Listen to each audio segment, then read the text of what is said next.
Bonjour, cette vidéo vient pour compléter l'atelier MATLAB qu'on avait commencé en traitement des signaux et systèmes pour le traçage de quelques signaux élémentaires.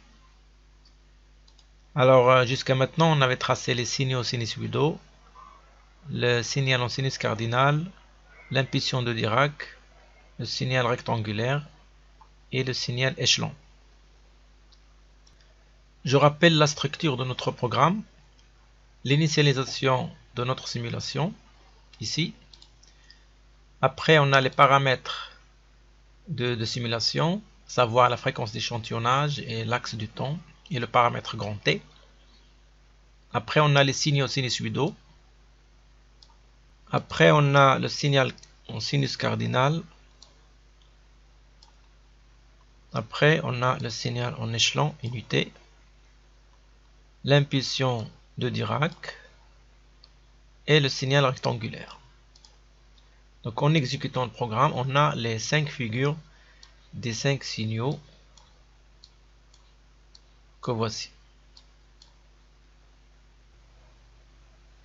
À part la fonction cos et sin, et également la fonction sinus cardinal, sinc.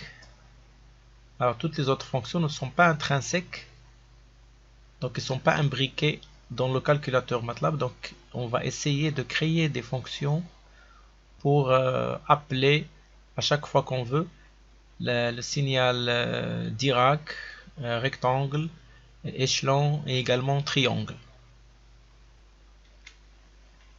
Donc pour réaliser ces fonctions, il suffit d'aller dans le répertoire actuel et créer une nouvelle fonction. Donc ici, new file function. Là, il faut nommer la fonction, par exemple ici, pour le cas de échelon, on va appeler ça échelon. Échelon.m. Donc en double-cliquant sur échelon, donc on va trouver la structure d'une fonction. Ici, ce sont les arguments de sortie. Ici, ce sont les arguments d'entrée. L'algorithme de la fonction échelon, on va le copier d'après la formule qu'on a déjà discuté auparavant. Et on va le copier directement dans la fonction. Donc l'argument de sortie, c'est C. Et l'argument d'entrée, c'est la variable T.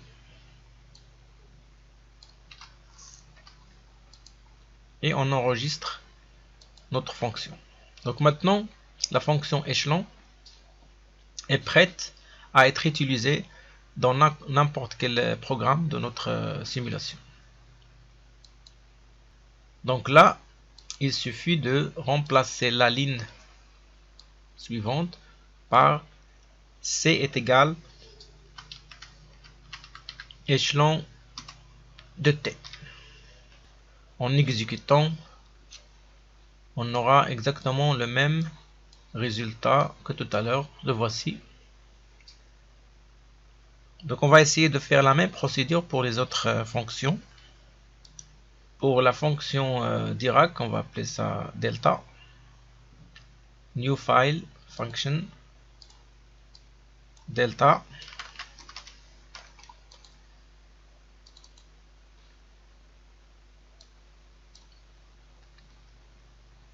Je copie la formule de l'impulsion de Dirac et je l'insère dans la fonction delta. Donc l'argument de sortie ici c'est D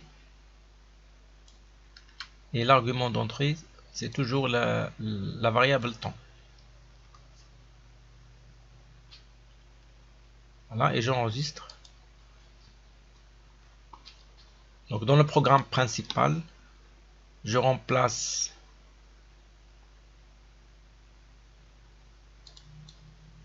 cette ligne par D est égal à delta de T. On exécute et voilà donc la fonction delta. Ça marche très bien. Pour la fonction rectangle, on rappelle que rect de x c'est égal à 1 si la valeur absolue de x est inférieure ou égale à 1 demi. Et ça, ce sera notre expression logique qu'on va utiliser pour la création de la fonction rectangle. Donc on va procéder de la même manière, on va créer une nouvelle fonction, ici, new function, qu'on va appeler rect. Les arguments de sortie, ce sera par exemple y, et l'argument d'entrée, ce sera x. L'expression logique, ce sera la valeur absolue de x inférieure ou égale à 1 demi. J'enregistre la fonction et je remplace la ligne suivante par l'expression demandée qui est rect de t sur 4t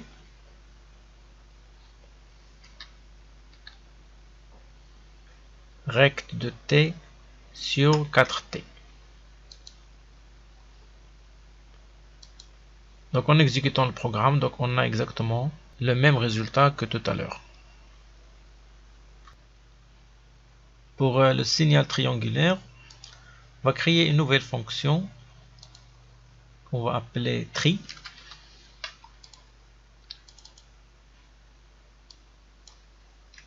Alors pour l'argument de sortie, c'est toujours y, et pour l'argument d'entrée, c'est toujours x. Pour la formule de la fonction triangulaire, on rappelle que tri de x, c'est égal à 1 moins la valeur absolue de x pour la valeur absolue de x inférieure à 1 et 0 ailleurs. On va essayer d'introduire cette formule ici, donc on aura y est égal à 1 moins la valeur absolue de x. Sauf que là, ça ne reflète que la première partie de la formule, c'est-à-dire cette partie-là.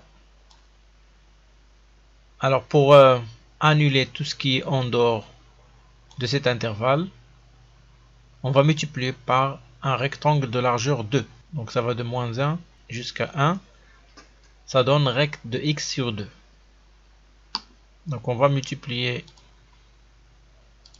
ça. Donc ça sera point étoile pour la multiplication avec rect de x sur 2. J'enregistre la fonction triangle et j'essaie de l'intégrer dans le programme principal.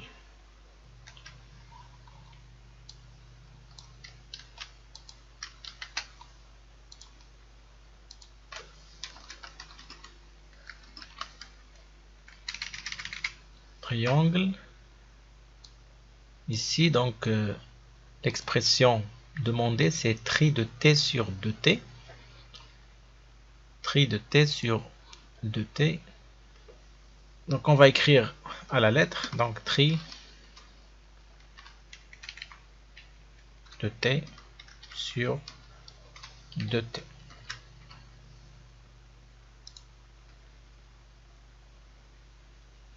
Si on va appeler ça y,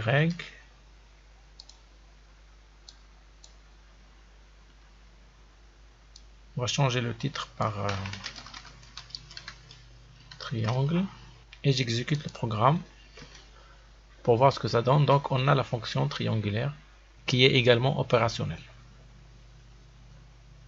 Pour le calcul de l'énergie des signaux, on rappelle que l'énergie d'un signal x de t c'est égal à l'intégrale de la valeur absolue de x de t au carré, ce qu'on peut approximer par le calcul numérique de la sommation des valeurs absolues au carré des éléments du vecteur représentant le signal, multiplié par le pas d'échantillonnage delta t. On va essayer d'appliquer cette approximation. Donc on ajoute la rubrique calcul des énergies. Donc pour le signal rectangulaire x, donc l'énergie de x, ce sera égal, donc la sommation via la fonction sum des valeurs absolues des éléments de x au carré, le tout multiplié par dt. En exécutant le programme, j'ai la valeur de l'énergie affichée dans command window qui est égale à 4 10 à la puissance moins 3. Sachant que l'énergie d'un rectangle c'est sa largeur, donc ici c'est 4t, donc cette valeur correspond exactement à 4t. Donc je multiplie 4 fois t, ça me donne 0,004. Je fais la même chose pour le signal triangulaire pour calculer l'énergie. J'exécute et j'ai les deux valeurs de l'énergie EX et EY. On peut bien sûr calculer théoriquement l'énergie d'un rectangle et d'un triangle et comparer avec ces deux valeurs. Voilà pour le calcul de l'énergie d'un signal. Pour calculer la transformée de Fourier d'un signal, on va commencer par créer l'axe de fréquence allant de moins 4 kHz à 4 kHz avec un pas fréquentiel de 10 Hz. Donc au niveau des paramètres, on va ajouter l'axe fréquentiel. F est égal donc de moins 4 kHz avec un pas de 10 jusqu'à 4 kHz. Donc ça c'est l'axe fréquentiel. Ensuite, on doit calculer la transformée de Fourier pour chaque élément de cet axe fréquentiel.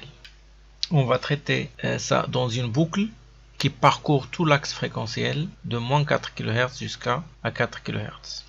Calcul de la TF. On ouvre une boucle for n égale à 1 jusqu'à la longueur du vecteur de l'axe fréquentiel, c'est-à-dire l'inf de f. Et on ferme par end. Donc à l'intérieur de cette boucle, on doit calculer la transformée de Fourier pour chaque fréquence. On rappelle que la transformée de Fourier d'un signal pour une fréquence f est égale à l'intégrale de x de t, l'exponentielle de moins g de pft dt, ce qu'on peut approximer dans un environnement échantillonné avec un pas d'échantillonnage delta t par la sommation suivante.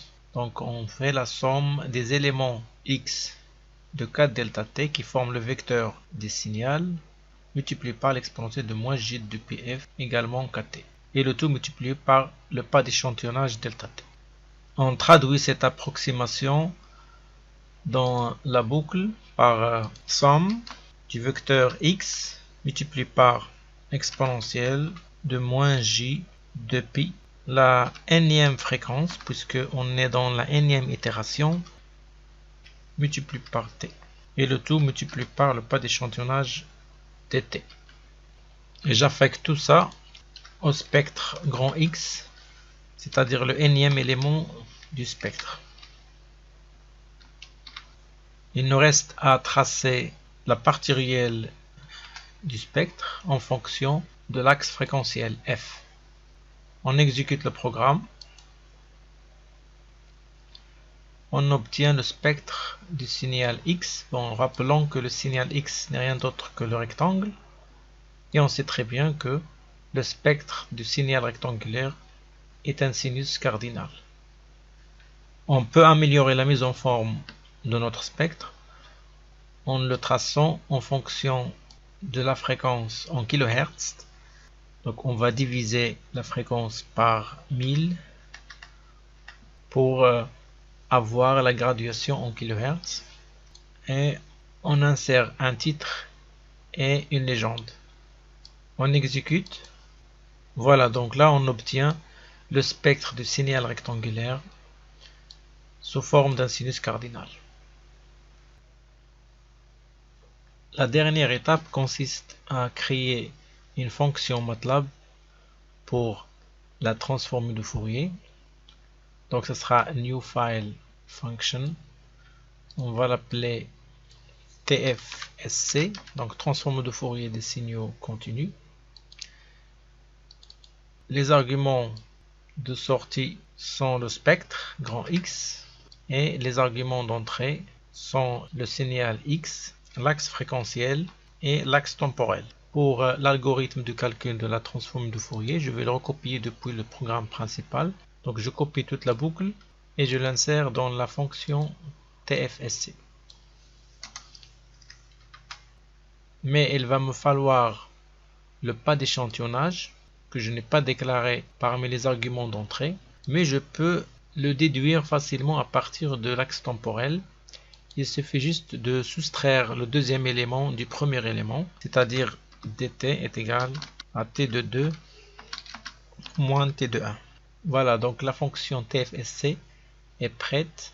Je vais l'enregistrer et je vais essayer de l'appeler depuis le programme principal en remplaçant toute cette boucle par la ligne grand X est égal à la TFSC du signal X sur l'axe fréquentiel F et l'axe temporel T. Je réexécute le programme une dernière fois pour vérifier. Voilà donc le spectre tracé à l'aide de la fonction TFSC. Donc la fonction TFSC est opérationnelle et on va l'utiliser à chaque fois qu'on veut calculer la transformée de Fourier d'un signal. Voilà pour le premier atelier MATLAB pour le traitement des signaux. Je vous remercie pour votre attention et à bientôt.